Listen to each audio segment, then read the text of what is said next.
কোনো একটা দুনিয়ায় চলে গেছে, সেখানে দেখা যাচ্ছে যে সবাইয়ের ভাগ্যটা কেমন, সেখানে সব দেওয়া আছে। কিভাবে? যার ভাগ্য বড়, এরকম বড় একটা ফুটো আছে, যার ভাগ্য একটু ছোট, একটা ছোট ফুটো দেওয়া আছে, ছিদ্র আর কি। যখন দেখছো ওর নাম লেখা আছে আর তার উপরে যে ছিদ্রটা ছিল একদম ছোট্ট একটুখানি, বলছে আমার ভাগ্য যদি এইটুকু ছিদ্র হয় তো আর কি পাবো। বলছে কাজ করি, এখানে তো কেউ নেই, রাত ধরে আঙুল দিয়ে ছিদ্র বড় করছে। ঘুম থেকে উঠার পরে দেখে, হাসছেন কেন আপনারা? ছিদ্র বড় হয়নি, আমি তাই বলছি, যেমন আল্লাহ দিয়েছিল তেমনই আছে। সারা রাত আঙুল দিয়ে ঘুরিয়ে লাভ হলো কি? আমার কথা বুঝতে পারছেন তো? যাক, আমার বক্তব্য খারাপ নেবেন না। আমার আল্লাহ কোরআন পাকের মধ্যে বলছে, চলেন একটু যাই। বিসমিল্লাহির রহমানির রহিম। আল্লাহ কোরআন পাকের মধ্যে বলছেন কিনা, মাইয়াহদিহিল্লাহু ফাহুয়াল মুহতাদ, মাইয়াহদিহিল্লাহু ফাহুয়াল মুহতাদ ওয়া মান ইউদ্লিল ফালাম তাজিদ লাহু ওয়ালিয়্যাম মুরশিদা। আল্লাহ যাদেরকে হেদায়েত দেওয়ার ইচ্ছা প্রকাশ করেন ওরা হেদায়েত প্রাপ্ত। ওয়া মান ইউদ্লিল, যাদেরকে আল্লাহ গুমরাহ করবেন মনে করেন, যতই নামাজ পড়ো, রোজা রাখো, হজ করো, যাকাত দাও, তসবিহ পড়ো, কপালে কালো দাগ পড়ে যাক, আল্লাহ ঠিক করেছেন তোমাকে হেদায়েত দেবেন না, তোমাকে গুমরাহ করবেন। ফালান তাজিদা, লাম তাকিদ বানুনে তাকিদ, বুঝতে পেরেছেন? দুটো তাকিদ আছে এখানে। ফালান তাজিদা মানে আপনার দুবার করে, ফালা তাজিদা, ফালাম তাজিদা না, ফালান তাজিদা, হারগিজ ওই মানুষটি খুঁজে পাবে না কি আল্লাহকে গুমরাহ করবেন ভেবেছেন, ও হেদায়েত পাবে না। তাই ও যতই নামাজ রোজা করুক আর কোরআন হাদিস পড়ুক, ও চোখের সামনে যদি দাদা হুজুর থাকে, চোখের সামনে যদি আল্লামা হুজুর থাকে, চোখের সামনে যদি পাঁচ হুজুর থাকে, চোখের সামনে যদি গরিব নওয়াজ থাকে, চোখের সামনে যদি আব্দুল কাদের জিলানী থাকে, আল্লাহ বলছে আমি ওকে হেদায়েত দেবো না, ঠিক করেছি। তোর যতই সামনে থাক, ফালান তাজিদ, আমি বোঝাবার জন্য বলছি, আমি ওকে হেদায়েত দেবো না। যাকে গোমরাহ করব মনে করি, সে হরগিজ কোনো ওলি বা মুর্শিদ খুঁজে পাবে না। কথা বুঝতে পারছেন না? অতএব হেদায়েতের জন্য জারিয়া হচ্ছে মুর্শিদ, যেটাকে ইংরেজিতে বলা হয় প্রিচার বা প্রিস্ট বলতে পারেন, শায়েখ বলতে পারেন, আরবিতে মাস্টারমশাই বলতে পারেন, গুরুদেব বলতে পারেন, গুরুজি বলতে পারেন, ওটাকে ফার্সি ভাষায় পীর বলা হয়। বলেন না সুবহানাল্লাহ? কথাটা বোঝা যাচ্ছে? এখন কথা হচ্ছে, হঠাৎ আমি এই কথা কেন আলোচনা করলাম? যত বড় বড় ওলিয়া উলিয়া আইম্মায়ে দ্বীন,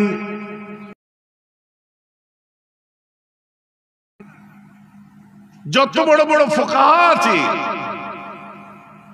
দুনিয়ার জমিনে, প্রত্যেকের কিন্তু শায়েখ ছিল, প্রত্যেকের উস্তাদ ছিল, অস্বীকার করতে পারবেন না। আর প্রত্যেকের একটা করে খাস উস্তাদ থাকে, আর প্রত্যেকের একটা করে খাস ছাত্র থাকে। যেমন আমার রাসূল সাল্লাল্লাহু আলাইহি ওয়াসাল্লাম, নবীজি, নবী পাকের খাস ছাত্র ছিলেন আব্দুল্লাহ ইবনে মাসউদ। আরো অনেক সাহাবা ইকরামরা আমার রাসূলের সঙ্গে সময় কাটাতেন। আব্দুল্লাহ ইবনে মাসউদের কথা মাশহুর শোনা যায় যে আমার রাসূলের খাস ছাত্রদের মধ্যে। যেমন ইমাম বুখারী, আমরা বুখারী শরীফ পড়ি, যেটা থেকে সব দলিল টানে। ইমাম বুখারীর বহু উস্তাদ আছে। আব্দুর রহমান আল মুকরি, মক্কি ইবনে ইব্রাহিম, আবু আসিম নবী আদ-দাখাক। কথা বুঝতে পারছেন? তারপরে আপনার আবু হাফস কবির, এরকম বহু উস্তাদ ছিল কার? ইমাম বুখারীর। এরা কিন্তু সব হানাফি ছিলেন, কিন্তু ইমাম বুখারীর একজন খাস উস্তাদ ছিলেন, তার নাম হচ্ছে ইসহাক রাহওয়াবি। যে ইসহাক রাহওয়াবির অনুপ্রেরণায় তিনি বুখারী শরীফ লিখেছিলেন। তার মনের ইচ্ছা ছিল যে মুখতাসার আকারে কেউ যদি একটা হাদিসের কিতাব লিখতেন, কেউ যদি একটা মুস্তাদ লিখলো মুখতাসার আকারে, তখন উনি বললেন আমার উস্তাদের কথা আমার দিলের মধ্যে এসে গেল, তখন উনি বুখারী শরীফ লিখলেন। ব্যাপার বুঝতে পারছেন? এই সিস্টেমটা আজকের নয়। নবীন, সিদ্দিকিন, শুহাদা, সালেহিন প্রত্যেকের ক্ষেত্রে দেখবেন এই সিস্টেম আছে। আর এটা পরম্পরা ওয়াইজ প্রত্যেক মুসলমানেরই আল্লাহওয়ালা যেই আছে তার পিছনে কোনো না কোনো ওলি আল্লাহদের হাত আছে, এটা একদম বাস্তব। আমরা একটা কথাই বলে থাকি জানেন, যার পীর নেই তার পীর হলো শয়তান। আমি বলিনি, অনেক বড় মাপের আল্লাহওয়ালারাও বলেছে। কেন এই কথা বলে, কিসের জন্য বলা হয়? কিন্তু বর্তমান সময়ে আপনারা দেখবেন জওয়ান যুবক ছেলেদের মাথায় ঢুকে গেছে আমি নিজে হাদিস পড়ে আমল করব, হুজুর পীরটির দরকার নেই। যে তাদের মোবাইলে একটা অ্যাপ তৈরি করে দেওয়া হচ্ছে, ওই অ্যাপ দেখে আর করে দিচ্ছে কারা? যাদের পিছনে কোনো ব্র্যান্ড নেই। কথা বুঝতে পারছেন না? ঠিক আছে না, ঠিক আছে, ঠিক আছে বাবু, অনেকক্ষণ পাটা ওর অবশ হয়ে গেছে, ঝিনঝিন ধরে গেছে। না ঠিক আছে, দাঁড়িয়ে যাও, একটু দাঁড়িয়ে যাও, তারপরে হাঁটো। হ্যাঁ না লাগলো বাবু, পাটা তো প্লেন পড়ে যাচ্ছে আকাশ থেকে, তুমি তো সামান্য পড়েছো। কদিন আগে একটা প্লেন অ্যাক্সিডেন্ট হলো না, ফাইটার জেট। ফাইটার জেট আকাশ থেকে পড়ে যাচ্ছে, তো তুমি কোথাকার কে? অনেকক্ষণ বসে আছে না, পাটা ঝিঝি ধরে গেছে। তো যেটা আমি বলছিলাম, প্রত্যেকের পিছনে দেখবেন বলি আউলিয়াদের একটা বিশাল একটা অবদান লুকিয়ে আছে, বিশাল অবদান লুকিয়ে আছে, এটা অস্বীকার করার জায়গা নেই। আমরা একটা কথা বলে থাকি, এবং বড় বড় ওলি আউলিয়ারাও এই কথা বলেছে, যার পীর নেই তার পীর হলো শয়তান। যদি বলেন কেন? বর্তমান যুগ সন্ধিক্ষণে মুসলমান দেখবেন মাওলানার অভাব নেই, যে সে বলে আমি হুজুর হয়ে গেছি,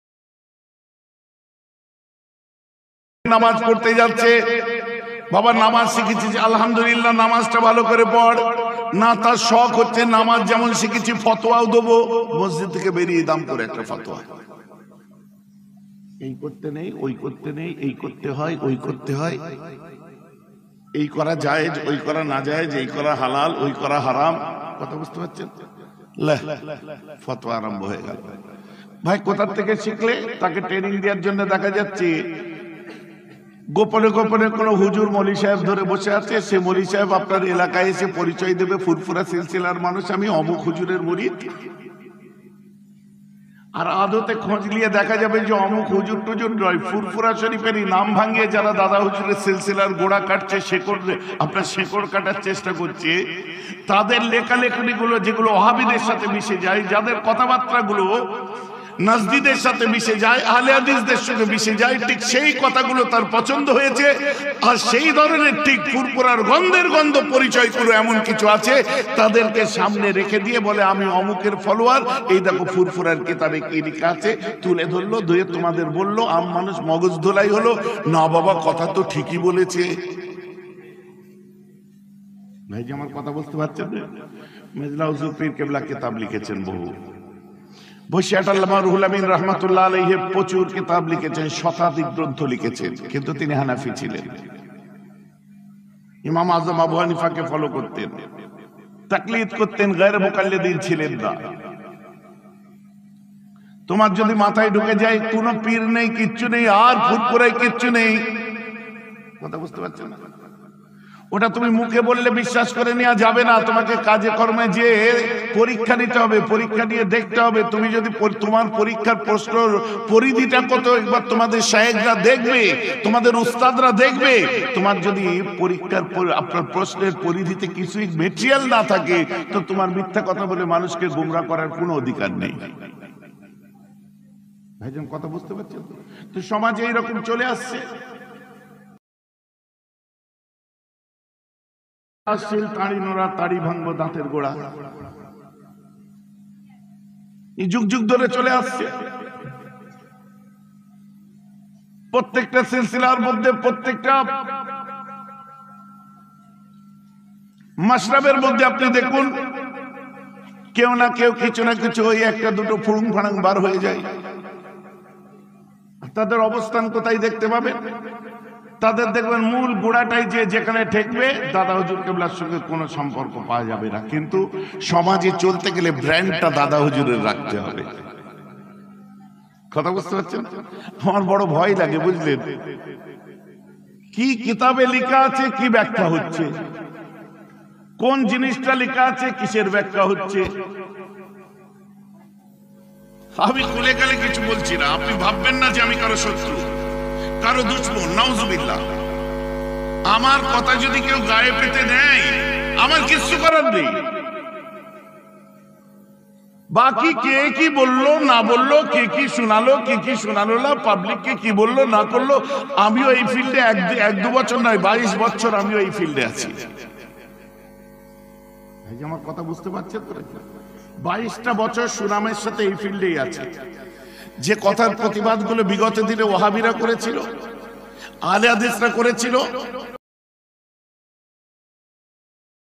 রোস্টিং করে উপস্থাপন করেছিল বিগত দিনে যারা, এতদিন পরে করত, এখন মোল্লা মাওলানা ইমামেরা করছে, ব্র্যান্ডিং করছে দাদা হুজুরের, কিন্তু কথাগুলো মিলে যাচ্ছে অন্যদের সাথে। ভাইজান, আমার কথা বলে শুনতে খারাপ লাগছে নাকি? আপনাদের এই জায়গাটি আইডেন্টিফাই করতে হবে, কারণ এত দূরে আমি এসেছি। আপনারা কি ভাবছেন যে আমি কি অর্থের জন্য জলসা জুলুস করছি, টাকা পয়সার জন্য? না না না, ভুল হয়ে যাচ্ছে। আপনার সোর্স অফ ইনকাম কি আছে সেটাও আপনাকে জানাবার প্রয়োজন আছে বলে আমি মনে করি না, কারণ আপনার সে যোগ্যতা নেই। আপনার মানে আপনারা গায়ে পাতবেন না, যে গায়ে পাতার পেতেন বেঠে।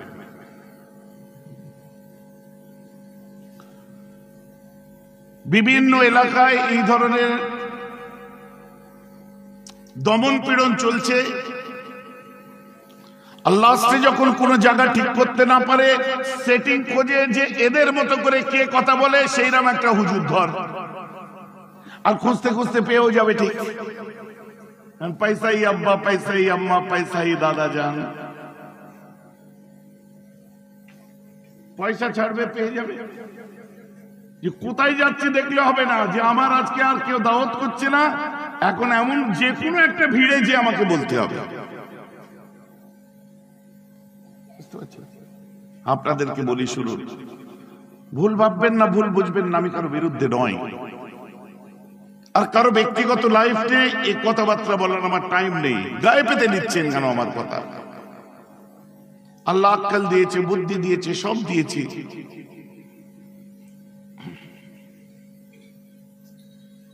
তবে হ্যাঁ, আমি আপনাকে একটা কথা বলবো, আমরা ওলিয়া উলিয়াদেরকে এমনি ভালোবাসিনি, কারণ শায়েখ মাশায়েখ মুহাদ্দিসিনদের আমরা এমনি ভালোবাসিনি, আমরা ইমাম এমনি মানিনি, ধরিনি এমনি।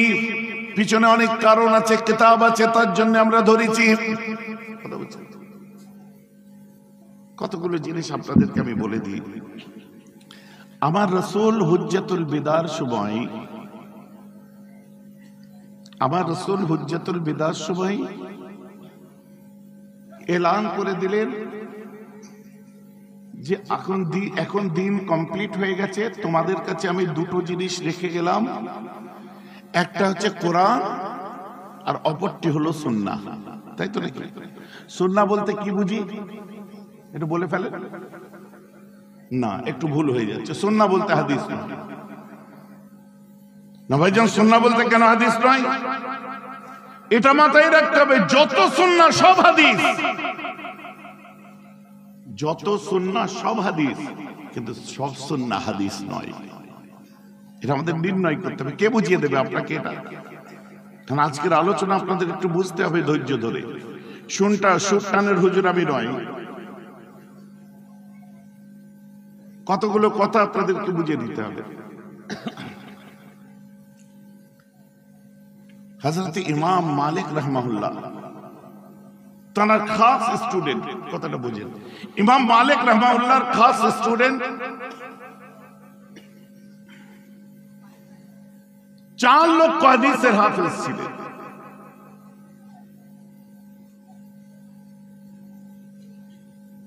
তাকে একসময় প্রশ্ন করা হলো এই আব্দুল্লাহ আল ওয়াহাব মালিকি, ইমাম মালিকের আপনি খাস সাগরেদ। আপনার কাছে আমার প্রশ্ন হচ্ছে, আপনি 4 লক্ষ হাদিসের হাফেজ, 4 লক্ষ হাদিসের আপনি হাফেজ, 4 লক্ষ হাদিস আপনি আয়ত্ত করেছেন, রপ্ত করেছেন, মুখস্থ করেছেন। আল্লাহর কোরআনের একটা হরফ কেউ পড়লে 10টা নেকি পায়। আপনি 4 লক্ষ হাদিসের হাফেজ, আপনার কত নেকি আছে? সঙ্গে সঙ্গে উনি বললেন যে আমি গুমরাহ হয়ে যাইনি সেই ভালো। কি কথা হলো? আমি গুমরাহ হয়ে যাইনি সেই ভালো? পিছনে কারণ আছে। কেন? তখন তিনি বললেন যে কোরআন নিজে পড়ো, তেলাওয়াত করো, সওয়াব পাবে, কিন্তু হাদিস নিজে পড়ে আমল করলে গুমরাহ হয়ে যেতে পারো। কারণ হাদিস মুহাদ্দিস ছাড়া, মুজতাহিদ ছাড়া, ফাকিহ ছাড়া তুমি হাদিস নিজে পড়ে বুঝতে পারবে না, তুমি নিজে হাদিস রপ্ত করতে পারবে না।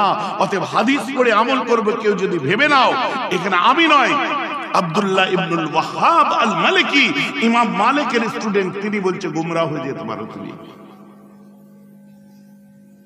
যদি বলেন কেন? আপনারা তো হাদিস পাকের মধ্যে শুনেছেন যে উযু অবস্থায় গরম জিনিসে হাত দিলে উযু ভেঙে যাবে। বুখারী শরীফের হাদিস। ভাইজান হাদিসটা কি একটুখানি বলুন। হাদিসটা এটাই, আমি বাংলায় আপনাদেরকে বললাম যে কি উযু গরম জিনিস ছুলে তোমার উযু ভেঙে যাবে।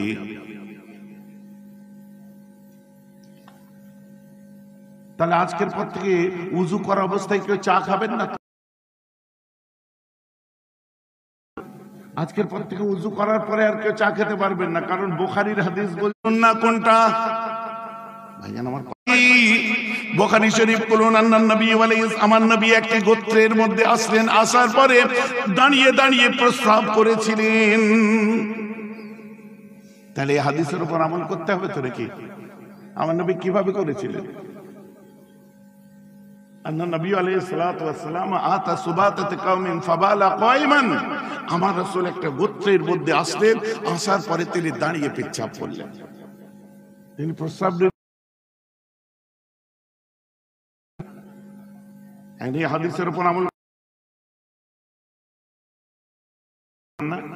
প্যান্ট পরে বসতে অসুবিধা হয়ে ফেটে যেতে পারে, টান লাগতে পারে, চেন খুলে দাঁড়িয়ে পড়ুন। এখানে আপনাকে একটা জিনিস মেনে নিতে, হাজার খানেক মানুষ এদিকে হয়ে যান, হাজার খানেক মানুষ ওদিকে। নিরিখে এইরকম বহু হাদিস হাদিস পাকের মধ্যে আছে যেগুলো হাদিসের নিরিখে গুলো রহিত হয়েছে। অতএব শেষ হুকুম যেটা, ওটা হাদিসে একদল 7টা নেবে, একদল 3টে নেবে, বুঝতে পারছেন? হালাত জায়েজ বলে দিয়েছে হাদিস, কিন্তু সব হাদিস সুন্নত নয়। এই জিনিসটা আপনাদেরকে বুঝাবে কে? 100 ডবল কত? 200। এখন পরে 150 100 ডবল কত? হ্যাঁ 200। আমি খাবো না, সিঙ্গেল 50 টাকা খাবো। ভাই আমার কথা বোঝা যাচ্ছে তো? এখানে কি হবে? আপনি ডবল হোক সিঙ্গেল হোক কোনোটাই চলবে না, কিন্তু এখানে তো ডবলে বলেছে। এই দেখুন, সব হালাল বর্ণনা করা আছে, সব হারাম বর্ণনা করা কিনা। আমার আল্লাহ বলছেন, তাফসীরে যত কিতাব আছে খুলে দেখুন, আপনাদের জন্য রক্তকে হারাম করেছে, হারাম আলাইকুমুদ দামা ওয়াল মাইতাতা, মরা জিনিসকে হারাম করেছে, ওয়া লাহমাল খিনজির, শুকরের গোশতকে হারাম করেছে। লাহমুন মানে কি? লাহমুন মানে গোশত। লাহমাল খিনজির গোশতর আরবি লাহমুন, চর্বির আরবি সাবিলুন, কলিজার আরবি কাবাদুন, পায়ের আরবি রিজলুন। কথা বল, বুঝতে পারছেন তো নাকি? তো আল্লাহ ওখানে কাবাদুন বলেনি, আল্লাহ ওখানে সাবিনুন বলেনি। আমার মুসলমান বলতে গেলে সারা রাত লেগে যাবে। বোঝাবার জন্য কতগুলো জিনিস আপনাদের সামনে তুলে ধরলাম। এখন যদি কেউ বলে আমি হাদিস পড়ে তার উপরে আমল করব, কিসের উপর আমল করবে? দাঁড়িয়ে মুতার উপর আমল করবে। হাদিস পড়ে আমল করবে, কিসের উপর আমল করবে? দুধ নেবে না, মাফ করবেন, লবণের পরিবর্তে কেউ বেশি লবণ নেবে না।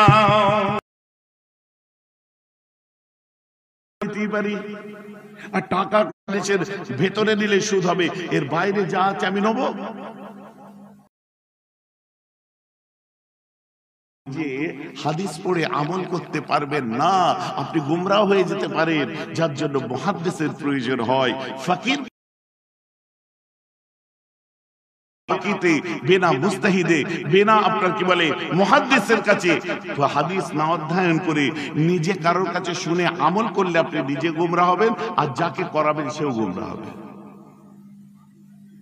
আমার কথা বোঝা যাচ্ছে তো? এগুলো আমাদেরকে নির্ণয় করতে হবে। খালি জজবাতি হয়ে ওয়াজ শুনতে ইচ্ছে ওয়াজ শুনবো। এখন কি অবস্থা, কি পরিস্থিতি চলছে, দিকে দিকে এক এক সময় এক এক রকম কথাবার্তা, যুক্তি উক্তি যে উড়ে আসছে। কথা বুঝতে পেরেছেন? এখন যেগুলো সিলসিলার মুখালিফরা এতদিন যে কথাবার্তা গুলো বলছে, এখন সিলসিলার ধারক বাহক হয়ে দাবি করার পরেও আজকাল সেই কথাবার্তা গুলো বলছে। কথা বুঝতে পারছেন? আর 17 বছর আগে থেকে আমি এর প্রতিবাদ ছিলেন। ওরা তো আল্লাহ করতে যেওনি গুনাহ হবে। পরে আমরা ইলমে লাদুন্নি নিজেকে বাড়াবো, ছোট করে এসেছে, দুঃখ পাবে কোনো মন